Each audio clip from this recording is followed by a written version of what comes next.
Absolutely, even for project-based Yeah. agencies, because it's a lot easier when you're on a retainer model to continue to grow client accounts. But when you're doing project-based, they can kind of fall through the cracks, I've noticed.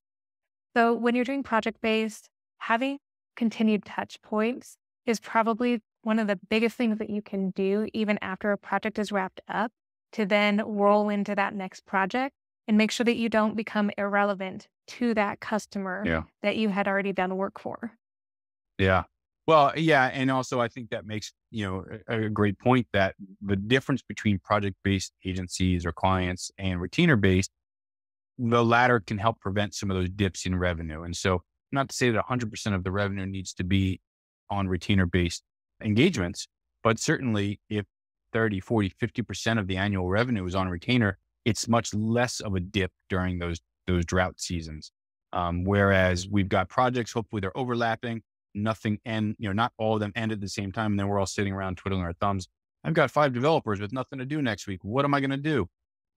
I think we see the same post all the time in some of those groups that we're in where it's like, hey, I've got, WordPress developers available for the month of August. It's like somebody's pipeline is really messed up in that case. Yes, absolutely. And when that happens, not only are you then tapping into cash reserves that should have Yeah. been going to something totally different just so that you can retain your talent, but you're Yeah. also communicating to your team that there's not necessarily consistent work here. And that might put Yeah. some of them on edge and cause them to start looking at other opportunities. So you really have to be mindful of that consistent sales process that you're investing in because that's your job. I mean, Yeah. if you had an employee doing this for you, you would want to make sure that they were doing what they were supposed to be doing. And you need to hold yourself to that same standard of actually sending Yeah. outreach, actually going to events, actually participating in virtual communities and events as well as, trying to hone in on your position so that you're investing in the right activities.